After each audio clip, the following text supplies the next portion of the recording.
Hi అండి. ఈరోజు వచ్చేసి నేను చామల దుంపల పులుసు చేస్తున్నానండి. ఇది చాలామంది తినరు, కానీ ఒకసారి ఇలా ట్రై చేయండి, మళ్ళీ మళ్ళీ తినాలనిపిస్తుంది. ఎందుకంటే చామల దుంపలు అనేది హెల్త్కి చాలా మంచిదండి. మన ఛానల్ని కనుక ఫస్ట్ టైం చూసినట్లయితే ప్లీజ్ సబ్స్క్రైబ్ చేసుకోండి. అలా ఉడకబెట్టుకున్న చామల దుంపల్ని మన పైన తొక్క అనేది తీసేసుకొని ఒక్కొక్కటి పెద్దవైతే సగానికి కట్ చేసుకొని పక్కన పెట్టుకోవాలండి. ఆ తర్వాత వచ్చేసి బాండీలో ఆయిల్ వేసుకొని పోపు దినుసులు ఎల్లిపాయ రవ్వ కొట్టుకొని వేసుకోవాలి.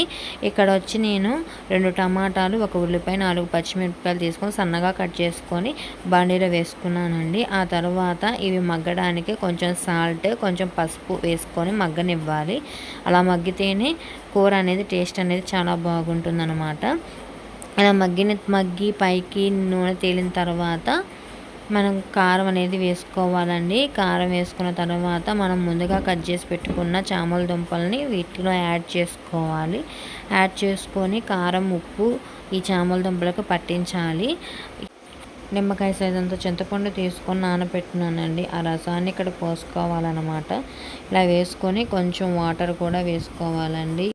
కూర దగ్గరకు వచ్చి ఇలా పైకి ఆయిల్ తేలిన తర్వాత వీటిల్లోకి పులుపు విరిగిపోవడానికి బెల్లం వేసుకోవాలండి. అప్పుడే కూర చాలా టేస్ట్గా ఉంటుంది.